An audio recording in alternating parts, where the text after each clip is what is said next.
बिस्मिल्लाहिर्रहमानिर्रहीम, अस्सलामु अलैकुम, गुड मॉर्निंग, वेलकम टू सुबह सवेरे पाकिस्तान। मैं हूं हमजा तारक और मैं हूं आपके साथ सैयदा इकरा बुखारी। उम्मीद करते हैं आप सब खैरियत से होंगे, आपका दिन अच्छा गुजरेगा। और जिस तरह से हमजा में डिस्कस कर रही थी कि पढ़ाई का जज्बा जो है ना कुछ लोगों में बहुत ज़्यादा होता है और उसके साथ साथ खुददारी जो है वो भी बहुत ज़्यादा होती है। एक वाक़या पेश आया, भारत की एक रियासत है, उसमें वहाँ पर एक बच्ची को पढ़ाई का बहुत ज़्यादा जज्बा था, उसमें पढ़ने का, आगे बढ़ने का। लेकिन जिस तरह से कोविड की सूरत हाल है और ऑनलाइन क्लासेस का अब ये जो दौर शुरू हुआ है, तो उसमें ये था कि वो बच्ची जो है वो ऑनलाइन क्लासेस लेने के लिए उसके पास मोबाइल फ़ोन नहीं था। अच्छा, स्मार्टफोन नहीं था कि वो उस पर जो है ऑनलाइन क्लासेस ले सकती, और उसके जो पेरेंट्स हैं वो भी अफोर्ड नहीं कर सकते थे। तो 11 साल की सिर्फ ये बच्ची है और ख़ुददारी इसमें इतनी ज़्यादा थी कि इसने कहा कि मैं आम जो है वो फ़रोख्त कर लूँगी, फल फ़रोख्त करूँगी और उसके फ़रोख्त करने के बाद जो पैसे आएंगे उनसे मैं अपने जो है ना मेरे पेरेंट्स अफोर्ड नहीं कर सकते हैं तो मैं खुद से कोशिश करूँगी और किसी भी तरह से पैसे इकट्ठे करके तुम जो स्मार्टफोन है वो खरीद लूँगी और फिर मैं तालीम का जो सिलसिला मेरा रुक गया उसको फिर से कंटिन्यू करूँगी। और फिर ये हुआ कि जैसे एक सहाफ़ी ने उसकी कोई स्टोरी ये देखी, उसने इसको पब्लिश किया और एक बिजनेसमैन ने उसकी स्टोरी पढ़ी, उसने उसको ख़ती रकम जो उसको ज़रूरत थी ना वो उसको भिजवा दी, उसने भिजवाई। उस बच्ची ने उस रकम को लेने से इनकार कर दिया। अच्छा, बिल्कुल, उसने कहा कि भाई ये मैं ऐसे रकम नहीं ले सकती, अगर ये मेरे से जो फल मैं बेच रही हूँ ये आप लोग खरीद लेंगे तो मैं अच्छा मैं खैरात नहीं ले रही हूँ आपसे, मैं कोई भीख नहीं मांग रही हूँ, मैं कोई गदागर नहीं हूँ। आप अगर ये मेरी जो मैं फल बेच रही हूँ इसको खरीद लेंगे तो मैं आपसे पैसे उसके एवज ले लूँगी। क्या बात है। और फिर उस जो बिजनेसमैन था उसने 10,000 रुपए का जो एक आम है वो 10,000 रुपए के हिसाब से उसने उससे दर्जन आम लिए, 1,20,000 रुपए के दर्जन आम। और फिर 1,20,000 जो है उस तरह से उस बच्ची को मिला, उसने अपना स्मार्टफोन लिया और उसने अपनी जो है स्टडी को कंटिन्यू किया। क्या बात है, देखें ये जज्बा होता है महज 11 साल की बच्ची। अच्छा, इसमें तो तालीम हासिल करने का एक जज्बा है ही है, तो दूसरा जो इकरा बता रही है वो खुददारी आप देखें कितनी ज़्यादा है कि एक तरफ होता है ना, हम जब बच्चों को देखते हैं इशारों के ऊपर ख़ास तौर पे, या वैसे हम देखते हैं कि बच्चे भीख मांग रहे होते हैं, या हम कुछ बच्चों को देखते हैं वो पेन फ़रोख्त कर रहे होते हैं, गुब्बारे फ़रोख्त कर रहे होते हैं, तो पहला जो ख्याल जहन में आता है वो यही आता है कि जी कि ये लोग तो पढ़ना नहीं चाहते हैं, तो इनके वालिदैन जो हैं इनको कहा है कि जी कि आपने शाम को कमा के इतने पैसे लेके आना, तो ये इसी में ही खुश हैं। लेकिन कोई दूसरी स्टोरी भी होती है, पिक्चर की जो है ना दूसरी साइड भी होती है, और वो ऐसे बच्चे होते हैं कि जो शायद अपनी तालीम जारी रखने के लिए ऐसी कोशिशें कर रहे होते हैं। और क्या बात है, और उस बिजनेसमैन की भी आप भी वैसे इंसान बने कि आप अगर देखें कि बच्चे मुश्किल में हैं, ये पढ़ना चाह रहे हैं, उसके लिए एफर्ट कर रहे हैं, तो उनकी मदद करें। और कई बच्चे ऐसे आपको भी मिलते हैं, पाकिस्तान में भी आपको ऐसे बच्चे मिलते हैं, खास तौर पे जो पठान बच्चे होते हैं ना, आप उनको देखते हैं, खास तौर पे जब आप उनको कहते हैं कि जी मुझे ये चीज़ नहीं चाहिए, वो ज़बरदस्ती आपको चीज़ दे के जाते हैं। ऐसे ही है, वो पैसे बिल्कुल भी नहीं आपसे लेते हैं, वो कहते हैं हमसे चीज़ दो तो फिर हम पैसे नहीं, वरना हमने ऐसे पैसे। आप कई दफ़ा ऐसा होता है ना, बच्चे को कहते हैं चाहे 20 रुपए लो, मुझे चीज़ नहीं चाहिए, वो ज़बरदस्ती दे के जाते हैं कि नहीं आपको लेनी तो पड़ेगी। बिल्कुल ऐसी खुददारी देख लेना छोटे छोटे बच्चों में भी है, और इसी तरह से जो है। लेकिन पढ़ाई का जो हमने एक फोकस है ना पढ़ाई के ऊपर उस बच्ची ने किया है, तो तमाम तर जितने भी बच्चे हम लोग देखते हैं कि सिग्नल्स पर खड़े होते हैं, तो उन लोगों के लिए भी मेरा ख्याल तो है कि आप लोगों को भी इनिशिएटिव लेना होगा। आम जो लोग हैं उनको देखें, और दूसरे बच्चे जिनके वालिदैन अफोर्ड कर सकते हैं वो इससे सबक सीखें कि वो कितने आराम से जो है तमाम सहूलतें उनके पास मौजूद है और उनको इसकी कदर नहीं है, तो इसकी कदर कीजिए। ऐसे बच्चे भी मौजूद हैं जिनके पास स्मार्टफोन्स नहीं है। आप तो ये कह रहे हैं कि हमने ऑनलाइन एग्जाम्स देने हैं क्योंकि हमारी ऑनलाइन क्लासेस हुई थी, ये देखें कैसे बच्चे हैं। तो अगर आप लोगों के पास ये सहूलतें मौजूद हैं तो अच्छी तरीके से उनकी कदर कीजिए और अपने वालिदैन जो आपने मेहनत कर रहे हैं ना उसका अच्छा इस्तेमाल करके अच्छा उनको सिला भी दें। हम बात कर रहे थे कि बच्चों को पंजाब में छुट्टियां हो गई हैं, लेकिन उसके अंदर थोड़ा सा ट्विस्ट आया जब एक नोटिफिकेशन हमारे सामने आया, पता लगा जी प्राइवेट जो स्कूल्स हैं, प्राइवेट तालीमी इदारे हैं, उनमें तो गर्मियों की छुट्टियाँ नहीं हो रही होंगी। ये तालीमी इदारों की अपनी सवाबदीद है, प्राइवेट स्कूल्स की ख़ास तौर पे अपनी सवाबदीद है कि वो उसको कंटिन्यू रखना चाहते हैं या छुट्टियां देना बिल्कुल चाहते हैं। ऐसे ही है। और ये जो स्कूल एजुकेशन की जानिब से फैसला किया गया है कि मौसम गर्मा की छुट्टियों का इतलाक सिर्फ सरकारी तालीमी इदारों पर ही होगा और पंजाब भर के प्राइवेट स्कूल्स को तालीमी इदारे खोलने की इजाज़त होगी, जबकि निजी तालीमी इदारों की बात करें तो वो अपनी मर्जी से स्कूल बंद करने या खुले रखने का फैसला भी करेंगे। अच्छा, स्कूल एजुकेशन डिपार्टमेंट का ये भी कहना है कि पंजाब के तमाम सरकारी स्कूल जिनकी तादाद तकरीबन अगर बात की जाए तो 48,000 बनती है, उनको 1 जुलाई को बंद कर दिया गया है, यानी कि आज से वो बंद हैं और दोबारा 2 अगस्त को तालीमी सरगर्मियाँ बहाल होंगी। अच्छा, काफ़ी क्वेश्चंस भी उठ जाते हैं इससे। क्या हुआ कि गर्मियाँ क्या सिर्फ सरकारी स्कूल के बच्चों को लग रही हैं, प्राइवेट स्कूल के बच्चों को नहीं लग रही हैं? फिर आप क्या ये चीज़ एडमिट कर रहे हैं यहाँ पर कि सरकारी स्कूलों में इतने अच्छे इंतजामात नहीं हैं, प्राइवेट स्कूलों में ज़्यादा अच्छे इंतजामात हैं? और अगर आप ये चीज़ एडमिट कर रहे हैं तो फिर आपने सरकारी स्कूलों की सूरत हाल बेहतर करने के लिए कोई इकदाम क्यों नहीं उठाया? तो ये सारे सवाल हैं जो इस नोटिफिकेशन के बाद भी सामने हैं। बिल्कुल ऐसे। और इस हवाले से जो नोटिफिकेशन बाकायदा हमजा जारी किया गया है तो उसमें पेरेंट्स जो हैं वो खासी तशवीश उनको हो रही है कि भाई सरकारी स्कूल्स में तो छुट्टियाँ दे दी गई, प्राइवेट स्कूल्स में नहीं दी गई हैं, तो टाइमिंग्स का इस हवाले से भी काफ़ी उन्होंने किया है। वो ये है किस बात को माने किस बात को ना माने। एक रोज़ पहले कुछ मुख्तलिफ चीज़ें थी, अब कुछ मुख्तलिफ हैं। हुआ कि आखिर इसी पर हम बात करेंगे। हमारे साथ मौजूद हैं सर स्कूल एसोसिएशन के सदर मियां रिज़ाउर रहमान साहब। मियां रिज़ाउर रहमान साहब, अस्सलाम वालेकुम, गुड मॉर्निंग सर। सर, ये एक ट्विस्ट आया कल, आपकी एक वीडियो वायरल हुई जिससे पता लगा कि आपकी मीटिंग हुई है सेक्रेटरी स्कूल से और उन्होंने ये कहा कि जी कि प्राइवेट स्कूल के लिए ये मामला नहीं है, ये सिर्फ सरकारी स्कूलों के लिए है। क्या, कहाँ से ये चीज़ इनिशिएट हुई, बातचीत कैसे हुई और ये फैसला कैसे हुआ, ज़रा हमें बताइएगा। जी, thank you very much and वालेकुम अस्सलाम।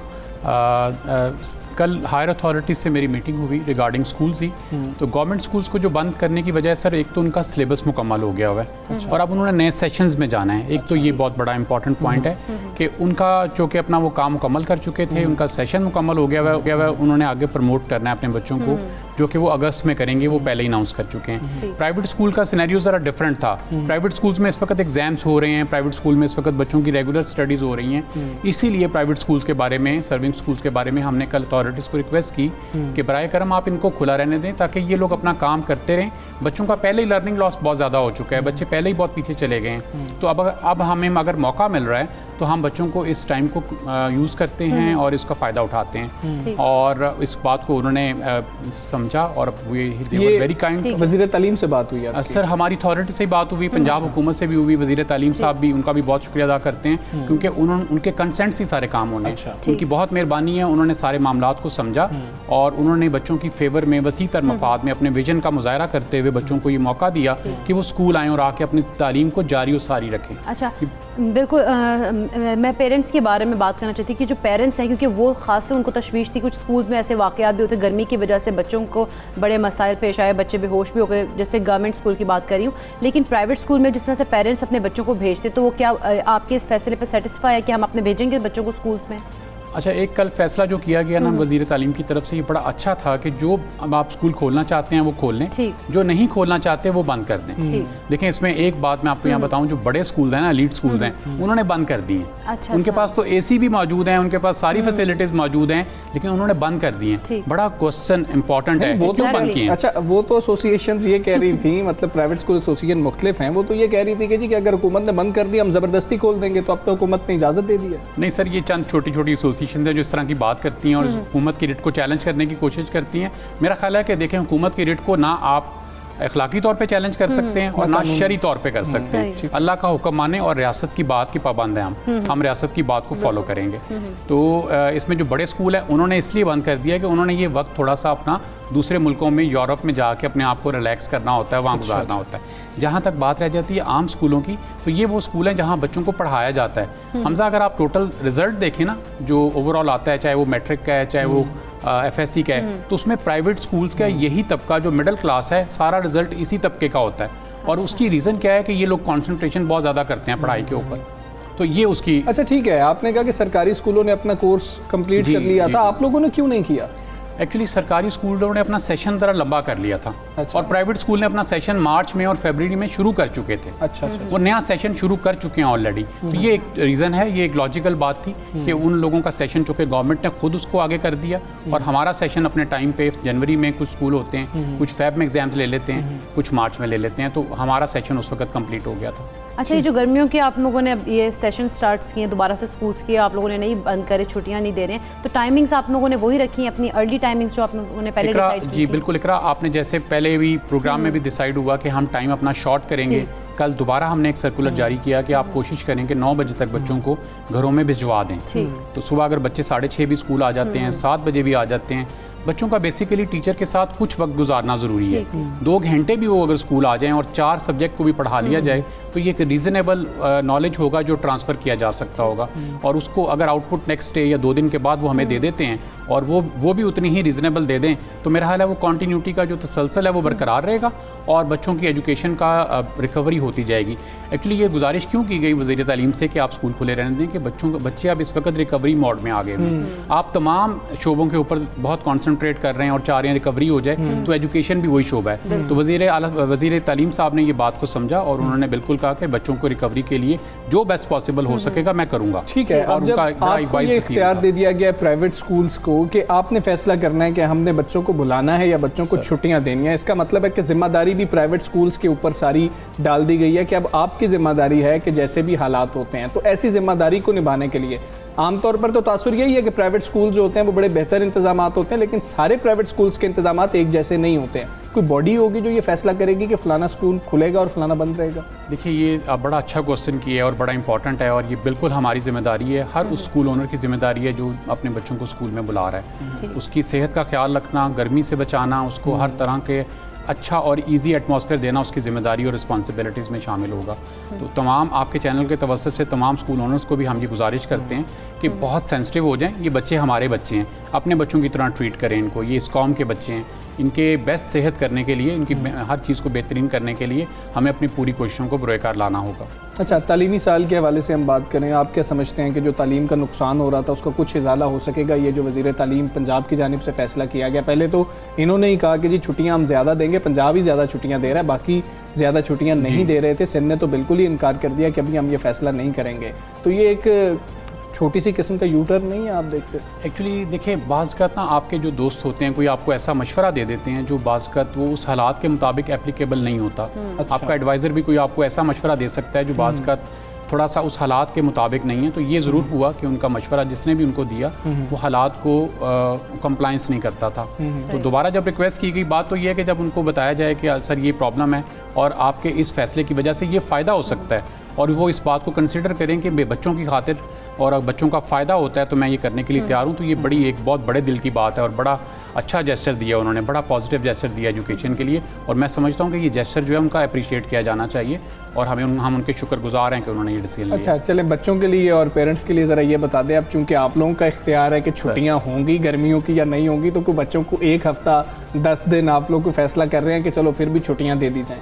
देखें, ईद की छुट्टियों के बारे में जैसे NCOC ने एक नोटिफिकेशन भी जारी की है और गाइडलाइन वफाक ने भी की है कि 18 से छुट्टियां हो जानी चाहिए। बड़ा vice decision, very vice decision, बहुत अच्छा डिसीजन है। 18 से लेके अगर 1 अगस्त तक भी छुट्टियां रहती हैं और 2 अगस्त से दोबारा स्टार्ट कर लिया जाता है, तो ये बहुत वो एरिया जहाँ पे ऑलरेडी हमारी छुट्टियां ज़्यादातर मौजूद थी, तो उसी को यूटिलाइज़ कर रहे हैं हम, वो यूटिलाइज़ करेंगे इंशाल्लाह। बिल्कुल ठीक है, उनको थोड़ा सा तवील कर दिया जाए तो बच्चों का भी शौक पूरा हो जाएगा कि हमें गर्मियों की, क्योंकि आदत है ना गर्मियों की छुट्टियां होने की, तो वो भी हो जाएगा। और ये भी बहुत शुक्रिया मियां रिज़वानुर रहमान साहब, सुबह पाकिस्तान आप हिस्सा बने और फैसला किया गया, बड़ा अहम और बड़ा दिलेर फैसला है। वैसे बच्चों की दिली जो ख्वाहिश है वो भी पूछ लिए, चले बच्चों की छुट्टियां भी हो जाएंगी। अच्छा, बच्चों का इंटरेस्ट तो वैसे इसी में ही होता है ना कि छुट्टियां होती रहें, लेकिन बच्चों को क्योंकि पता नहीं होता कि क्या मसाइल हैं, इसके नुकसानात क्या होंगे। लेकिन एक फ़ैसला सामने आया, प्राइवेट स्कूल खुद से ये फैसले कर रहे हैं कि वो स्कूलों को खोलेंगे या नहीं खोलेंगे। आज तो वैसे स्कूल लगे हुए, अगर हम बेशतर प्राइवेट स्कूल्स की बात करें तो यकीनन हमजा ये तो एक अच्छी बात है कि कंटिन्यूटी रहे पढ़ाई में भी, उसको भी कंटिन्यू रखना चाहिए। खैर, हम आगे बढ़ेंगे, बात करेंगे पंजाब हुकूमत के नए माली साल का आगाज़ होते ही 100% फंड्स जो हैं वो जारी करने का ऐलान किया गया, जबकि नए साल का आगाज़ होते ही 1 हफ्ते के अंदर अंदर 214 अरब रुपए का तरक्याती फंड भी जारी होगा। अच्छा, पंजाब हुकूमत 560 अरब रुपए के मेगा तरक्याती बजट को नए साल में 90% मुकम्मल खर्च करने का हदफ मुकर्रर कर रही है, जिसके लिए जुलाई के पहले हफ्ते में जारी मंसूबों पर 100% फंड जारी हो जाएंगे। और नए माली साल का कहा जा रहा है कि आगाज़ होते ही 2263 जो है वो जारी मंसूबों पर 2 खरब खरब 14 अरब रुपए के फंड्स जारी किए जाएंगे, जिसमें शहर लाहौर में जारी छोटे बड़े मंसूबे जो हैं उन पर भी 100% फंड का इजरा होगा। और जबकि ज़रा ये भी बताते हैं कि इन मंसूबों में शाहकाम फ्लाईओवर, गुलाब देवी अंडरपास और शेरावाला गेट को 100% फंड मिलेगा। हाँ जी, जबकि गंगाराम में हम देखें कि जच्चा बच्चा अस्पताल, स्कूलों की अपग्रेडेशन और इस हवाले से जो दीगर मंसूबे हैं उस पर भी 100% बजट जो है वो जारी होगा। इसी तमाम तर सूरत हाल पर हम बात कर लेंगे। तर्जुमान पंजाब मुसर्रत जमशेद चीमा साहिबा हमारे साथ मौजूद है। मुसर्रत साहिबा अस्सलाम वालेकुम, गुड मॉर्निंग। पंजाब हुकूमत माली साल का आगाज़ होते ही तरक्याती कामों के लिए ख़जाने के मुँह खोल रही है। क्या ये हम समझें कि तरक्याती बजट जो है वो मुकम्मल इस्तेमाल भी किया जाएगा और आवाम को फ़ायदा भी होगा? जो आवाम 3 साल से इंतज़ार कर रहे थे वो इंतज़ार अब ख़त्म हो गया। बिस्मिल्लाहिर्रहमानिर्रहीम, वालेकुम अस्सलाम and very good morning to both of you. बहुत शुक्रिया, आप लोग हमेशा गवर्नमेंट का मौक़िफ़ लेते हैं हमारी जो कंस्ट्रक्टिव चीज़ें हैं उनके लिए भी, और जहाँ पे क्लैरिटी ज़रूरी हो आवाम को उनके लिए भी। तो सबसे इम्पोर्टेंट चीज़ ये है कि कहीं किसी के ऊपर भी खजाने के या बोरियों के मुंह नहीं खोले। अगर हम इंडिविजुअल की बात करें, अगर हम MPs MNS की बात करें तो हमें कोई पैसे नहीं मिल रहे, हम उतने ही गरीब हैं जितने पहले थे। अगर मैं अपने MPs MNS की बात करूं, और कोई किक बैक्स और कोई इस तरह की डेवलपमेंट फंड्स के अंदर से हमें अलाउ नहीं है। और ये बहुत अच्छी बात है, इस चीज़ के लिए हम जितना फख्र करें अपने प्राइम मिनिस्टर के ऊपर उतना ही काम है। अब हम बात कर लेंगे कि ये डिसीजन मेकिंग हुई क्या है। इम्पोर्टेंट चीज हमजा जो समझने की जरूरत है वो ये है कि लास्ट ऑलमोस्ट 2 ईयर से we are facing the crisis of COVID, और हेल्थ इमरजेंसी की वजह से डेवलपमेंट सेक्टर उस तरह से जितना हम चाहते थे कि लोगों को काम होते हुए नजर आए, उसमें हल्की सी सुस्ती जरूर रही। उसकी वजह सिर्फ ये थी कि हमने फंड्स को होल्ड किया हुआ था। इसकी वजह कोविड थी, और कोविड की वजह से ये पूरी दुनिया में हुआ कि खुदा न खास्ता वर्स्ट सिनेरियोज के अंदर हमें कोई फंड्स की वजह से खुदा न खास्ता लोगों की जानों से हाथ ना धोने पड़े। लेकिन इस वक्त सिचुएशन ये है कि अब हम एक तो प्राइम मिनिस्टर की जो वाज़ेह इंस्ट्रक्शंस हैं वो ये है अपने CM को कि अब अवाम को किसी भी किस्म के डिले के साथ जो मंसूबे हैं उनको अपने टाइम लिमिट के अंदर हमने पाया तकमील तक पहुंचाना है। अब जब स्पीडी वर्क होता है तो उसको ये कह देना कि बोरियों के मुंह खोल दिए गए। मैं थोड़ा एक्सप्लेन कर दूं, हमसे जो पार्लियामेंटेरियन पे सिर्फ और सिर्फ प्रायोरिटी ली जाती है। जो जिसकी कंस्टिट्यूएंसी है वो वोट लेके आया है, अवाम की, पब्लिक की पल्स, उसको पता है कि लोगों को पहले क्या चाहिए। हाँ, ये जरूर है कि हम हेल्थ, एजुकेशन, साफ पानी के ऊपर कंप्रोमाइज नहीं कर रहे, वो तो हमारी प्रायोरिटी खुद से है। लेकिन अगर कोई पार्लियामेंटेरियन ये कहता है कि मेरे हल्के में स्कूल ना दो, मुझे सड़क दे दो, तो ये उससे मशवरे की हमें जरूरत नहीं। लेकिन हम क्या कर रहे हैं कि जो डेवलपमेंट की चीजें, स्कीम्स हैं, वो हमेशा राइट होता है वो बंदा अपने अवाम का मैंडेट लेके आया हुआ कि पहले उन्हें कौन सी सड़क चाहिए। वो वजह ये कि उसकी पल्स आ रही होती है, फील आ रही होती है कि अवाम को पहले ये काम डेवलपमेंट सेक्टर में। अच्छा मुसर्रत साहिबा, जिस तरह से डेवलपमेंट की बात करिए तो जो तरक्याती कामों में आप ज्यादातर जो बजट है वो किस में मंसूबे हैं, इंफ्रास्ट्रक्चर में या सोशल डेवलपमेंट में? जैसे हम बात करते हैं स्कूल्स की, हॉस्पिटल्स की। मैं जी, ये बड़ा अच्छा सवाल है आपका। देखें, जो हुकूमत पंजाब का जो है ना, हुकूमत पंजाब इंसानी तरक्की के जितने भी इशारे हैं उनको बेहतर करने के ऊपर हम पुरअज़म हैं। यही वजह है कि समाजी शोबे के लिए बजट का जो सबसे बड़ा हिस्सा यानी कि 37% हमने मुख्तस किया है, जबकि इंफ्रास्ट्रक्चर के लिए की तामीर के लिए हमने कोई 26% रखा है। तो इसी से आप खुद आगे अंदाजा लगा सकती हैं। फिर अगर हम देखें कि बालिहाज शोबा तरक्याती बजट की तकसीम कुछ इस तरह से हमने की है कि समाजी शोबे के लिए 205.49 अरब रुपए, इंफ्रास्ट्रक्चर की तामीर के लिए 145। तो वेलफेयर सेक्टर वो हमेशा ही प्राइम मिनिस्टर के दिल के करीब है, और हमारा तो पूरी 25 साल स्ट्रगल इस पे रही कि पहले लोगों को जो समाजी शोबे हैं उनको ह्यूमन डेवलपमेंट के ऊपर हम ज्यादा फोकस करे हुए। इंफ्रास्ट्रक्चर भी इंतहाई जरूरी होता है, तो इसलिए उसमें भी हमने कोई कमी कोताही नहीं रखी।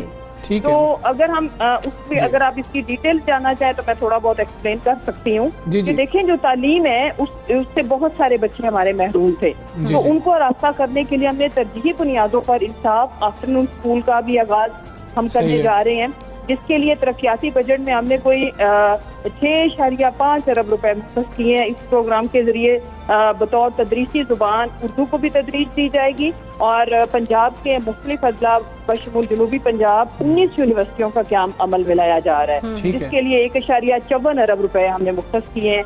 फिर अगर हम हेल्थ की बात करें तो हेल्थ के अंदर हमारे प्रायोरिटी यूं कहें कि बहुत ज्यादा है, क्योंकि किसी भी घर के अंदर, किसी फैमिली के अंदर एक अगर क्रॉनिक डिजीज का पेशेंट आता है और उसकी पूरी लोगों की जो बजट है वो डिस्टर्ब हो जाता है, लोगों की एसेट्स तक बिक जाते हैं। तो उसके लिए भी हमने अगर देखें कि जो सबसे हमारा मेन चीज जो पाकिस्तान का मेन इशू है वो खानदानी मनसूबाबंदी है कि हम कुछ करोड़ लोगों की प्लानिंग करते हैं और पता चलता है कि अगले बजट में उसमें माशाल्लाह इतना इजाफा हो गया, तो वो तो अनलिमिटेड तो कुछ भी नहीं होता। ठीक है मुसर साहबा, एक और अहम चीज़ है वो क्लियर कर दीजिएगा कि जब भी तरक्याती मंसूबों की हम बात कर रहे होते हैं ना तो उसमें प्लानिंग का फुकदान बहुत ज़्यादा देखा जाता है। हमने गुज़श्ता हुकूमत में भी ये देखा, अभी क्योंकि शाकाम फ्लाईओवर के लिए बजट मुख्तस कर दिया गया है तो उस हवाले से बात कर लेते हैं। रोजनामा 92 न्यूज़ ने आज ये रिपोर्ट किया है कि शाकाम फ्लाईओवर को 15 से 20 रोज हो गए, उसको बंद तो कर दिया गया लेकिन जो अल्टरनेट रूट था उसके लिए काम ही नहीं किया गया। अब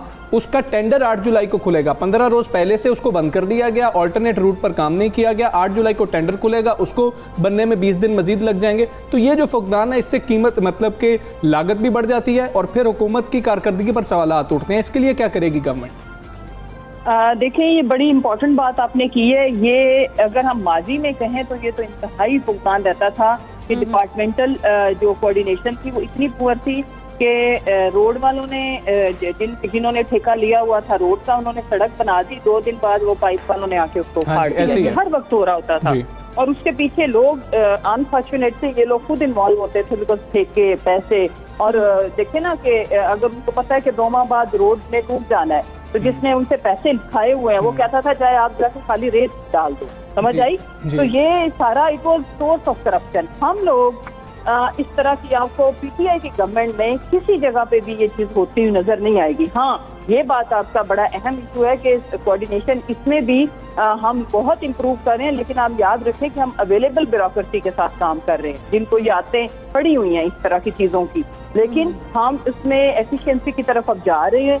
अब भी अगर हम अपने माजी के 3 साल देखें और आज देखें तो we can feel the difference हमने क्रिएट जरूर किया है, लेकिन अब तो दमार कभी भी नहीं है, 100% नहीं है, हम उसकी तरफ जा जरूर है। बिल्कुल ठीक है मुसर साहब, बहुत शुक्रिया आपका। सुबह सवेरे पाकिस्तान से आप बात की थी, उनका मौक़िफ़ जो है वो आपने जाना है। कल एक और मामला हुआ है, वज़ीर आज़म ने पेट्रोल की कीमत में 2 रुपये फ़ी लीटर इजाफे की मंजूरी दी है। बिल्कुल, ओग्रा की जानिब से पेट्रोल की कीमत में 6 रुपये 5 पैसे फ़ी लीटर इजाफे की तजवीज़ तो दी गई थी, ताहम वज़ीर आज़म इमरान खान ने पेट्रोल की कीमत में 2 रुपये फ़ी लीटर इजाफे की मंजूरी दी है। हाँ जी, और वज़ीर आज़म ने डीज़ल की फ़ी लीटर कीमत की बात की जाए तो 1 रुपया 44 पैसे इजाफे की मंजूरी दी है। वाज़ेह रहे कि 15 जून को भी पेट्रोल की कीमत में 2 रुपये 13 पैसे जबकि लाइट डीजल की कीमत में 2 रुपये 3 पैसे इजाफा किया गया। तो और हम देखते हैं जब पेट्रोल प्राइसेस जो हैं वो बढ़ रही होती हैं तो फिर महंगाई आती है और लोग खुद साख्ता जो है कीमतें बढ़ाना भी शुरू कर देते हैं। और ऐसे ही हुआ कल भी कि आप अगर गए हों तो पेट्रोल पंप्स ने पहले ही जो है पेट्रोल देना ज़रा बंद कर दिया था। रिवायत है ना,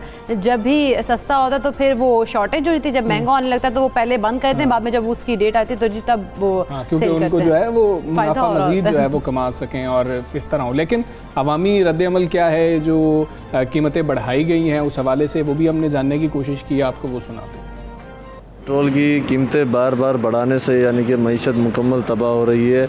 ये 3 रुपये पेट्रोल का इजाफा हो चाहे 1 रुपया हो, इसके असरात जो है अपना ट्रांसपोर्ट से लेकर खाने पीने की अशिया हर चीज़ पर जो है इसके असरात आते हैं। हम इसको मुस्तरद करते हैं क्योंकि सिर्फ पेट्रोल की कीमतें नहीं बढ़ेंगी, इससे खाने वाला ऑयल की कीमतें बढ़ जाएंगी, अशिया खुर्दनोश की कीमतें बढ़ जाएंगी। जो गरीब पहले ही महंगाई की चक्की में पिस रहा है वो और पिस जाएगा। कि पेट्रोल बढ़ता तो हर चीज़ बढ़ जाती है, क्योंकि हर चीज़ पेट्रोल पे ही आती है, गाड़ी, ट्रांसपोर्ट, जो भी हमारा खाने पीने का सामान, एवरीथिंग, सब चीज़ उसमें आ जाती है।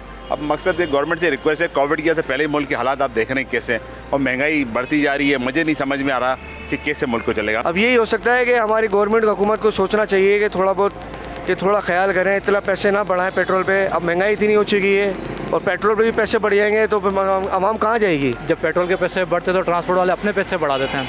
गवर्नमेंट को चाहिए कि वो पेट्रोल के कीमतों को नीचे लेके आए और कोशिश करें महंगाई के ऊपर कंट्रोल करें। पेट्रोल की कीमत बढ़ने से सबसे पहले ट्रांसपोर्ट महंगी होती है, और ट्रांसपोर्ट जब महंगी होती है तो हर चीज़ महंगी होती है। जी, तो ये अवामी रद्द-ए-अमल है जो आपने देख लिया है, और ऑपोजिशन ये कह रही है कि ये नए माली साल का तोहफा दिया गवर्नमेंट ने आवाम को। लेकिन हमजा पता नहीं है पेट्रोल की प्राइसेस को ब्रेक लगता है कि नहीं, लेकिन सबसे बड़े पाकिस्तान में वक्त है ब्रेक का, कहीं मत जाइएगा, देखते रहिए सबसे बड़े पाकिस्तान।